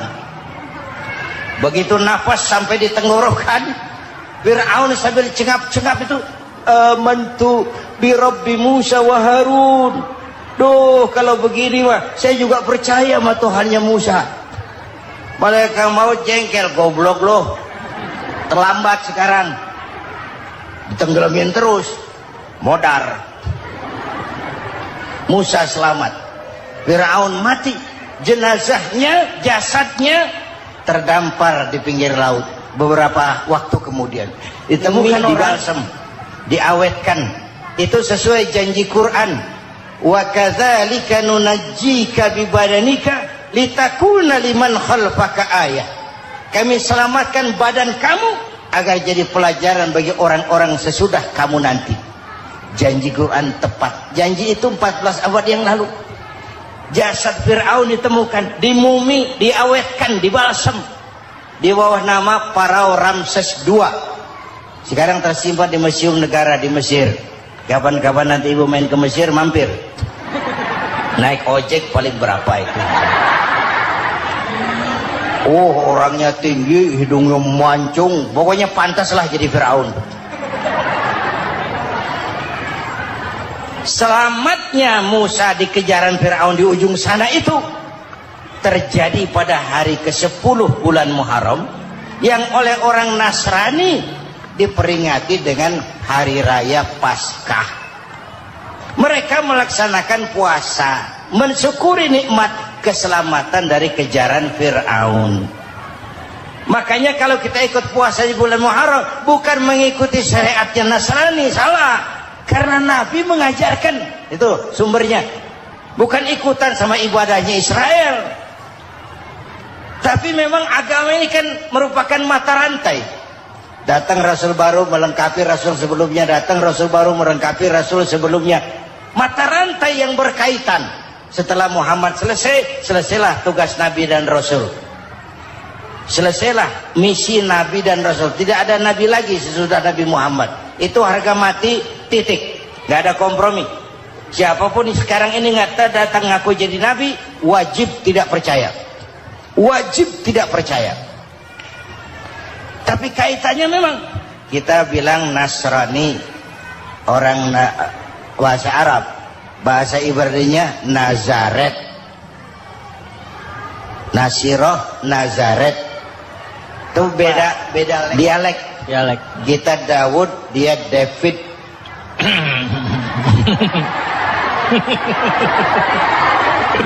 Ibrani. Kita Ali, dia Alek.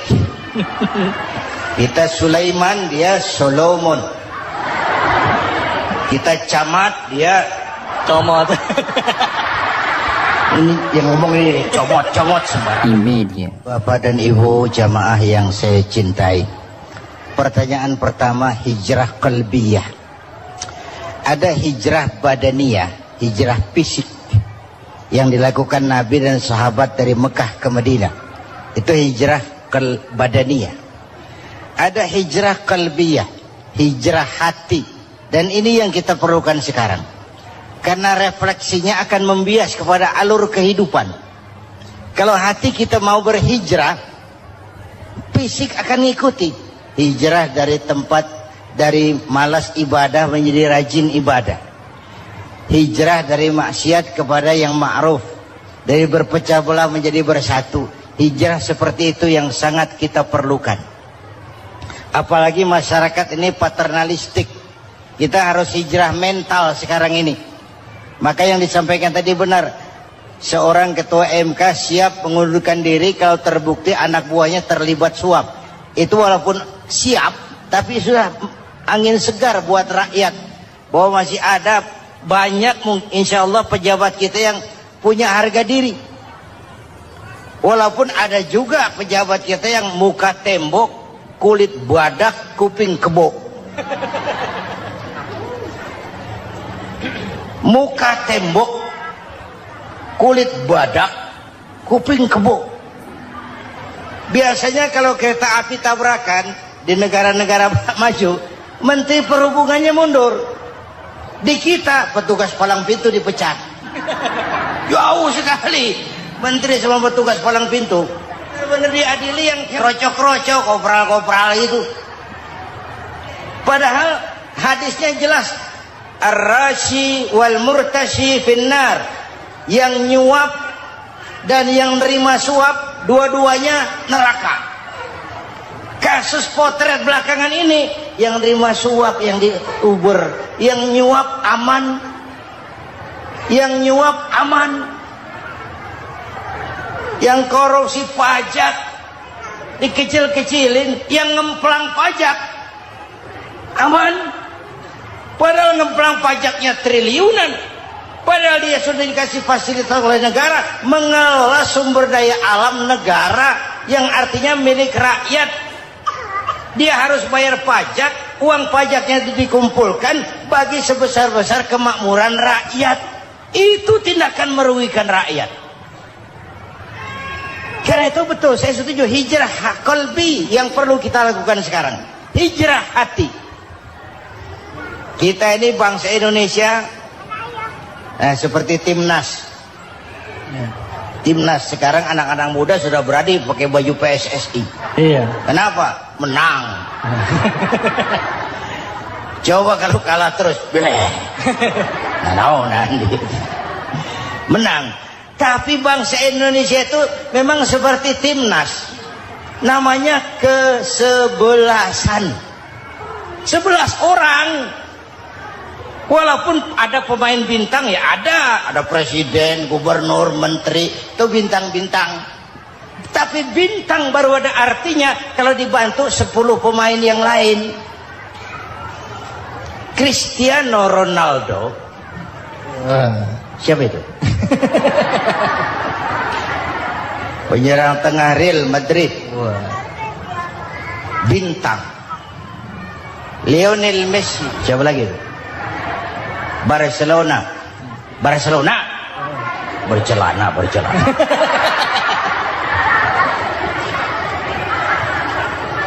Michael Rooney, bintang Manchester United. Ronaldo baru bintang, Messi baru bintang kalau ada 10 pemain yang lain. Bagaimanapun hebatnya Cristiano Ronaldo, kalau sendirian lawan satu kesebelasan, babak belur. Itulah kita, bangsa Indonesia. Kita satu kesebelasan, harus saling memperkuat. Ada bangsa kita ini yang jadi jaksa, ada yang jadi hakim, ada yang jadi polisi. Itu posisi penyerang tengah, kiri luar, kanan dalam, back, striker, kiper, posisi. Tapi sadar, kita satu kesebelasan, Bung. Jangan bikin gol ke gawang sendiri. Kalau punya bola bagus, operan dong sama temannya. Yang bisa menciptakan gol, operan.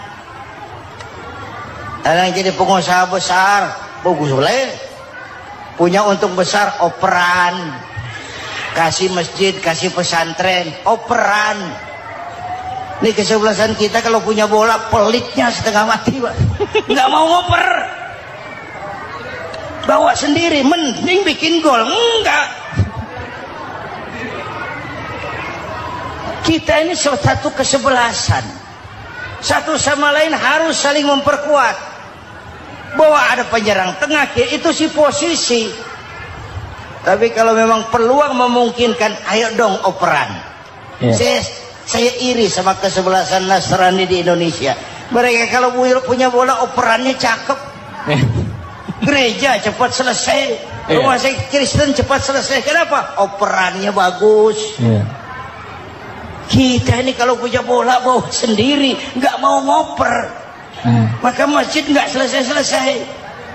Madrasah banyak yang bocor. Rumah sakit Islam kalah bersaing. Kenapa? Operannya berat. Ayo menyadari kita ini timnas, satu kesebelasan. Jangan menjegal kawan seiring, kawan sendiri dijegal. Sudah musuh terlalu kuat, gawang sendiri dijebol. Akhirnya terbalik kita ini. Ujian terberat telah diberikan Allah kepada para anbiya, kemudian para aulia, kemudian para ulama. Summal amsal fal amsal, ke bawah dan ke bawah. Diuji setiap orang menurut kekuatannya berpegang kepada agama. Kalau karena anak Melayu bilang, kalau takut dengan ombak, jangan berumah di tepi pantai. Kalau takut diterjang ombak, jangan berumah di tepi pantai. Kata ibu tadi, mau jadi pohon tinggi, harus berani ketiup angin. Makin tinggi pohonnya, makin keras anginnya. Takut angin, jangan jadi pohon tinggi, jadilah rumput. Nggak ditiup angin, tapi diinjak kebo. Apa yang nggak ada resikonya? Apa yang nggak ada resikonya? Semua nabi. Ada yang dihantam kekuasaan yang arogansi. Ibrahim berhadapan dengan Namrud. Musa berhadapan dengan Fir'aun. Ada yang diuji dengan berhadapan umat yang sangat kurang ajar. Ada yang diuji dengan gosip yang dahsyat. Digosipi sama Zulaikha itu. Nabi Yusuf. Nabi Yusuf.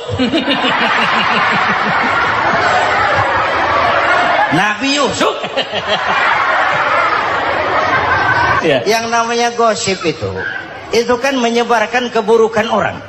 Kalau benar saja hukumnya ghibah. Kalau salah hukumnya fitnah. Fitnah lebih bahaya dari pembunuhan. Benarnya ghibah, salahnya fitnah. Saudara hadirin yang saya hormati, jadi resiko itu biasa. Tidak ada yang tanpa resiko. Kalau takut ombak, jangan berumah di tepi pantai. Tinggal bagaimana kita menyikapinya. Kalau kita dewasa, ini bagian ibadah saya kurang. Mungkin karena diomongin orang, tambah pahala saya. Mungkin karena diomongin orang, tambah pahala saya. Maka saya ngadapi gosip, sepatah pun saya nggak ngomong. Saya cicing, cicing. Saya percaya masyarakat itu punya filter. Amin. Saya percaya Tuhan itu.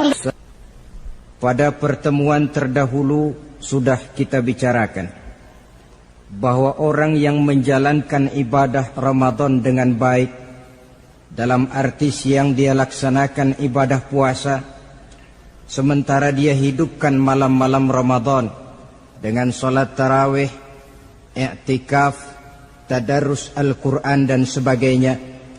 Orang yang semacam itu keluar dari Ramadan dijanjikan oleh Allah, ghufira lahu ma taqaddama min zambihi, diampunkan segala dosa yang pernah dia kerjakan.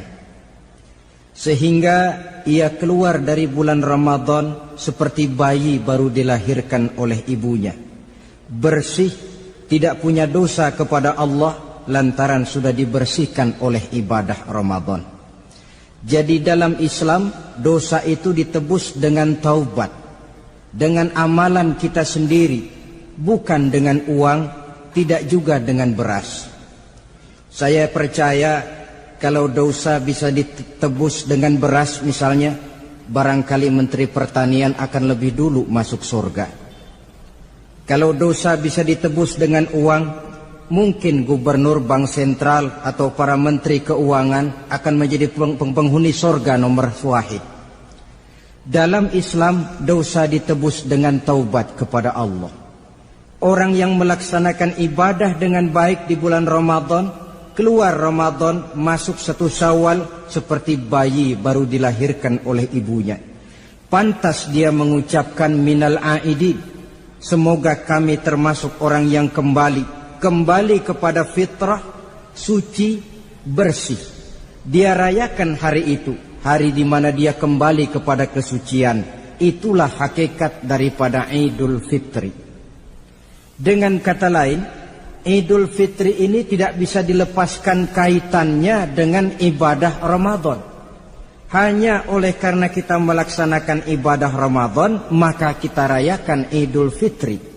Dengan bahasa yang lebih langsung, sebenarnya yang berhak merayakan Idul Fitri mereka yang mengisi Ramadan dengan kegiatan ibadah. Saudara-saudara kaum muslimin yang berbahagia, lalu bagaimana prosesnya? Yang pertama, manakala datang senja akhir Ramadan, wajiblah kita mengeluarkan zakat fitrah. Sebab Rasulullah sallallahu alaihi wasallam bersabda, "Saumul 'abdi mu'allakun ma baina as-sama'i wal ardi hatta yu'addiya shadaqatal fitri." Sesungguhnya puasa seorang hamba bergantung antara langit dan bumi, yakni belum diterima oleh Allah sampai dia mengeluarkan zakat fitrahnya. Memang boleh mengeluarkan zakat fitrah itu sejak awal Ramadan. Itu waktu yang dibolehkan. Jadi saudara tidak mau sibuk, begitu 2 hari puasa lalu bayar zakat fitrah, boleh. Tetapi waktu yang wajib sejak terbenam matahari akhir Ramadan. Waktu yang terbaik untuk membayar zakat fitrah selesai sholat subuh sebelum orang berangkat melaksanakan sholat Idul Fitri. Waktu yang makruh setelah orang selesai sholat Idul Fitri lalu baru bayar zakat fitrah, makruh di situ. Sedangkan waktu yang haram apabila matahari terbenam pada hari raya tanggal 1 Syawal baru mau bayar zakat fitrah, sudah haram hukumnya. Jadi diawali dengan membayar zakat fitrah, dan ini merupakan realisasi daripada latihan puasa. cinta kepada fakir miskin. Orang bilang kan bulan Ramadan itu katanya bulan latihan. Kata orang Jawa, month of training. Bulan latihan. Apa sih perlunya latihan? Kalau PSSI masuk latihan, tentu keluar latihan mainannya makin bagus. Elias Pikal masuk latihan, keluar latihan gaya tinjunya makin hebat. Itu perlunya latihan. Kalau latihan tiap hari tapi main kalah terus, orang kan bilang buat apa latihan kalau main kalah terus. Kita muslimin selama Ramadan sebulan penuh masuk latihan. Latihan sabar, latihan jujur, latihan disiplin, latihan sederhana, latihan mengendalikan nafsu. Berhasil atau tidaknya latihan itu kelihatan dalam gaya hidup kita sesudah keluar Ramadan. Kalau tidak, Ramadan sabar, habis Ramadan habis sabarnya. Ramadan rajin ke masjid, selesai Ramadan selesai ke masjidnya. Ramadan rajin baca Quran, selesai Ramadan selesai rajinnya. Itu pertanda latihan tidak berhasil. Maka salah satu latihan ini kita buktikan kecintaan kita kepada fakir miskin dengan kewajiban membayar zakat dan zakat fitrah. Ya Allah, sudah saya rasakan bagaimana tidak enaknya lapar dan haus. Sudah saya rasakan bagaimana tidak enaknya penderitaan orang-orang fakir dan miskin yang tiap hari kelaparan dan kehausan. Sebagai pertanda ya Allah, saya keluarkan zakat fitrah ini untuk orang-orang fakir dan miskin. Itu kita keluarkan pada saat matahari akhir Ramadan terbenam. Masuk malam pertama bulan Syawal. Malam takbiran kalau istilah di kampung kita ini. Allah Subhanahu wa taala dalam Al-Qur'an menjelaskan walitukmilul iddata. Hendaklah engkau sempurnakan jumlah bilangan hari puasamu, berpuasa sebulan penuh. 30 hari atau lebih sering 29. Bila sudah sempurna hari puasa itu, walitukabbirullah, hendaklah engkau agungkan Allah. Hendaklah engkau bertakbir. Oleh karena itu disunahkan menghidupkan malam 1 Syawal, malam hari raya Idul Fitri itu dengan memperbanyak takbir. Sejak matahari terbenam selesai sholat maghrib, kita kumandangkanlah kalimat takbir itu dari rumah ke rumah, dari surau ke surau, dari masjid ke masjid, dari kampung ke kampung, pertanda rasa syukur kita yang tiada terhingga kehadirat Allah Subhanahu wa taala, Tuhan yang Maha Esa dan Maha Kuasa. Entah kenapa bila matahari akhir Ramadan terbenam, datang malam 1 Syawal, berubah perasaan kita. Sedih menjadi gembira, sukar menjadi mudah, hati yang tadinya digenangi air kebencian berubah menjadi hati yang penuh dengan cinta kasih kepada sesama. Kumandang takbir bagi orang-orang yang hidup tinggal di rantau, mengingatkan dia kepada kampung halamannya. Terkenang dia sungai tempat dia mandi, lapangan tempat dia bermain. Oi kampuang nan jauh di mato katanya. Sehingga orang-orang yang tinggal di tanah rantau diusahakannya benar supaya bisa berlebaran pulang mudik katanya, nak berkumpul dengan sanak keluarganya supaya lebih mudah bersilaturahmi sambil mengenang masa-masa lalu di kampung halaman. Jadi setelah zakat fitrah kita tunaikan, sambutlah malam Idul Fitri itu dengan memperbanyak takbir. Ini disunahkan. Menghidupkan malam lebaran dengan memperbanyak takbir, bukan memperbanyak bakar petasan. Itu kan pekerjaan mubazir, dan mubazir itu jelas perbuatan setan. Ada yang bilang katanya bakar petasan itu nambah syiar. Syiar macam mana datang dari petasan? Sebagian lagi berjaga-jaga juga, tapi bukan dengan memperbanyak takbir. Bergadang-gadang di pinggir jalan, ngebut dengan kendaraan aneka warna. Tidak itu yang diajarkan agama. Berkumpul kita di surau, berkumpul kita di masjid, paling kurang berkumpul di rumah dengan keluarga. Ramai-ramailah kita bertakbir, memanjatkan puji dan syukur kepada Allah. Ya Allah, kalau tidak lantaran petunjukmu, sulit rasanya melaksanakan perjuangan yang berat sebulan penuh ini. Melatih diri, membina takwa, mengharap ridha. Dengan lapar melilit perut, dengan haus mencekik kerongkongan. Bersyukur kami kepadamu ya Allah. Dan sebagai pertanda kami kumandangkan kalimat takbir, memuji keagungan dan kebesaranmu. Allahu Akbar, Allahu Akbar, Allahu Akbar, walillahil hamd. Saudara-saudara kaum muslimin rahimakumullah. Di dalam satu hadis dari Ubadah bin Samit diriwayatkan oleh Imam Tabrani, bersabda Rasulullah sallallahu alaihi wasallam, "Man ahya lailatal fitri lam yamut qalbuhu yauma tamutul qulubi." Barang siapa yang menghidupkan malam Idul Fitri, maka hatinya itu tidak akan pernah mati pada saat hati-hati orang lain menjadi mati. Kita yang paling khawatir dalam hidup ini, pada saat hati kita sudah mati selagi jasad masih hidup. Menjadilah kita bangkai berjalan dalam pandangan Allah. Badan hidup tapi hati mati, bangkai berjalan dalam pandangan Allah. Jadi ini hakikat merayakan Idul Fitri.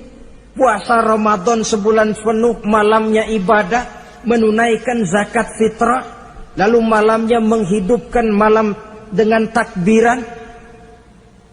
Yang terjadi kan kita lihat adat yang dibesarkan, ibadat ditinggal.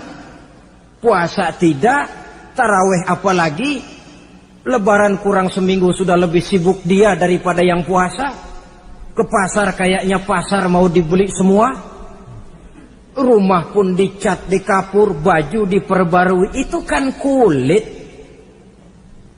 Memang lebih bagus kalau kulitnya baik, isinya pun baik. Tapi yang lebih penting daripada sekedar kulit adalah isi.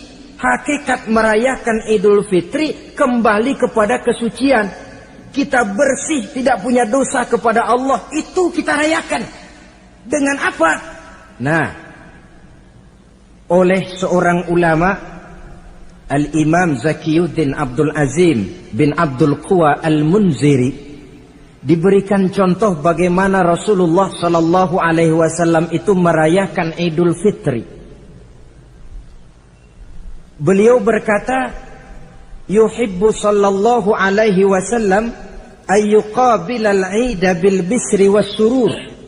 Rasulullah sallallahu alaihi wasallam cinta, senang menyambut Idul Fitri bil bisri was surur, dengan muka gembira dan dengan sikap sukacita. Jadi merayakan Idul Fitri bil bisri was surur, muka menunjukkan kegembiraan. Kenapa gembira? Sudah berhasil berjuang sebulan penuh. Bukan gembira lantaran di rumah banyak dodol, kue, pakaian serba baru, sepatu pun serba baru. Bukan itu yang kita gembira. Gembira lantaran telah berhasil berjuang mengalahkan nafsu, memenuhi perintah Allah, melaksanakan puasa. Gembira lantaran kita kembali suci seperti bayi baru dilahirkan oleh ibunya. Bil bisri, muka menunjukkan kegembiraan, cerah di malam itu sampai di hari lebarannya. Jadi walaupun barangkali oleh karena kesulitan ekonomi tidak terbeli itu baju yang baru, tidak terbeli itu sepatu yang baru, tidak terbeli itu makanan dan kue seperti tetangga, jangan sampai mengurangi kegembiraan kita. Tidak boleh menyambut lebaran itu dengan manyun. Tahu manyun? Mukanya sudah macam asam sama kukusan. Tidak ada menunjukkan sikap kegembiraan. Nabi menghadapi hari itu bil bisri was surur, dengan muka cerah dan dengan sikap gembira. Tapi gembira dalam arti tetap pada jalur kontrol. Lalu apa lagi? Wat-taubatu lillahi ta'ala, dengan tetap melaksanakan taubat kepada Allah. Wan nadam 'alal khataya, menyesal terhadap segala kesalahan yang pernah dikerjakan. Itu yang dilakukan baginda Nabi di hari raya. Wa masalihatil khusum, memperbaiki orang-orang yang bermusuhan. Wal akhdhi binasiril mazlum, menolong orang-orang yang teraniaya. Wasillatil arham, melaksanakan silaturahmi. Wal ihsan ilal fuqara, berbuat kebaikan kepada kaum fakir miskin. Wa ziyaratil aqarib, menziarahi, mengunjungi kaum kerabat. Itu hakikat di dalam melaksanakan Idul Fitri. Jadi jangan terbalik, sudah merasa baju baru, ini kan lebaran, merdeka. Kalau kemarin Ramadan kita dikekang, tidak boleh begini, tidak boleh begitu, sekarang sudah keluar Ramadan, merdeka. Lalu dirayakannya Idul Fitri dengan bermabuk-mabukan, dengan judi, dengan perbuatan zina. Itu sama saja dengan baju baru habis dicuci sudah diceburin lagi ke dalam comberan. Ini kan ibarat baju masuk Ramadan dicuci sebersih-bersihnya. Keluar Ramadan masuk Lebaran, tetaplah berusaha menjaga kebersihan itu. Kalau ditinggalkan Ramadan merasa merdeka, melemparkan lagi diri ke lembah dosa, sama saja baju yang sudah putih, bersih, ditriska bagus-bagus, tapi lalu dilemparkan lagi ke dalam comberan. Na'udzubillah min zalik. Saudara-saudara kaum muslimin yang berbahagia, jadi setelah zakat fitrah kita bayar, hidupkan malam Idul Fitri itu dengan mengumandangkan kalimat takbir. Lalu bila datang sholat subuh di pagi hari pertama bulan Syawal, kita laksanakanlah sholat subuh itu berjamaah. Jangan sampai terbalik, saking kepengennya sholat Idul Fitri, subuhnya enggak. Ini kan sama saja kata orang nyari jarum kapak hilang. Tak membela yang sunnah, yang wajib disia-siakan. Sholat Idul Fitri itu sunnah saja hukumnya, sholat subuh wajib. Masakan yang wajib kita tinggalkan, lalu yang sunnah kita kejar-kejar? Terbalik tentunya. Lalu manakala usai kita sholat subuh masih mengumandangkan takbir, bersiap-siaplah kita untuk berangkat menunaikan sholat Idul Fitri. 2 rakaat, lalu diiringi dengan khutbah hari raya Idul Fitri. 2 khutbah, seperti khutbah Jumat itu. Khutbah pertama dan khutbah kedua. Kalau selesai melaksanakan sholat Idul Fitri, maka kembalilah kita ke rumah dengan suasana gembira. Untuk apa? Untuk berhalal bihalal. Istilahnya untuk berlebaran, saling meminta maaf. Kenapa? Dengan ibadah Ramadan, dosa kita kepada Allah insya Allah bersih. Tapi kan kita tidak cuma berbuat dosa kepada Allah, kita juga berbuat salah kepada sesama manusia. Dosa kepada Allah, taubat langsung kepadanya, sonder pakai calo.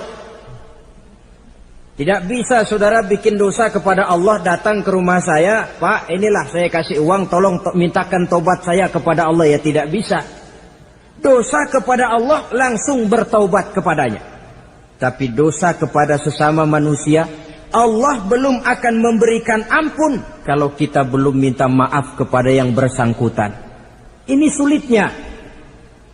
Kalau saudara dosa meninggalkan sholat, taubat kepada Allah. Tapi kalau dosa kepada sesama manusia, saudara mencuri sendal orang, cara taubatnya bagaimana? Pertama menyesal, kenapa mencuri? Yang kedua berjanji tidak akan mencuri lagi. Yang ketiga meninggalkan perbuatan mencuri. Dan yang keempat, sendal orang pulangin. Tidak bisa saudara mencuri sendal, Tuhan taubat, nggak lagi-lagi nyolong sendal, tapi sendal orang dibekap terus, nggak dipulang-pulangin, ya tidak termasuk taubat itu. Itulah sebabnya selesai sholat Idul Fitri, kita pun meminta maaf. Nah, siapa yang harus lebih utama kita mintakan maaf? Satu riwayat menjelaskan bahwa selesai sholat Idul Fitri, para sahabat mendengar Rasul mengucapkan amin sampai 3 kali. Amin, amin, amin. Heran para sahabat, ini Rasulullah tidak ada angin, tidak ada hujan, kenapa amin sampai 3 kali? Mereka pun bertanya, ya Rasul, tadi amin sampai 3 kali kenapa? Kalian tidak tahu? Tidak tahu ya Rasul. Begini, tadi itu selesai sholat, turun malaikat Jibril kepada saya. Beliau berkata, ya Muhammad, saya hendak berdoa kepada Allah. Maukah kau mengaminkan? Silahkan Jibril, berdoalah, saya akan mengaminkan. Rasul berdoa, Nabi mengaminkan. Doanya berisi 3 macam permohonan, maka Rasul pun 3 kali mengucapkan amin. Logikanya, kalau sudah malaikat Jibril yang berdoa, lalu Rasul yang mengaminkan, apa iya doanya itu meleset? Apa isi doa malaikat Jibril? Yang pertama doa beliau, ya Allah, hari ini, 1 Syawal ketika itu, saya mohon kepadamu, janganlah engkau terima puasa dan ibadahnya anak yang durhaka kepada kedua orang tuanya. Rasul di belakang, amin. Anak yang durhaka kepada ibu bapaknya. Ya Ramadan dia puasa di siang hari, malam dia taraweh, dia tadarus Al-Quran. Kalau sudah durhaka kepada ibu bapaknya, ibadahnya didoakan oleh malaikat Jibril, diaminkan oleh Rasul agar tidak diterima oleh Allah Subhanahu wa ta'ala. Sebab itu manakala usai sholat Idul Fitri, pulang kita ke rumah, bersimpuhlah kepada ibu bapa, meminta maafnya, meminta ridhonya. Ibu kita yang telah mengandungkan kita, melahirkan kita antara pilihan hidup dan mati. Bapak yang pergi pagi pulang sore, peras keringat banting tulang untuk mendidik dan membesarkan kita. Demi setelah kita yang anak ini jadi orang, kadang-kadang lupa kacang akan kulitnya. Bagaimanapun tinggi status sosial seorang anak, bagaimanapun banyak gelar di sandangnya, bagaimanapun kayanya dia, kalau sudah durhaka kepada kedua orang tuanya, alamat hidup tidak akan memperoleh keberkahan. Doa malaikat Jibril yang kedua, ya Allah, hari ini saya mohon kepadamu, jangan engkau terima puasa dan ibadahnya suami istri yang tidak saling memaafkan.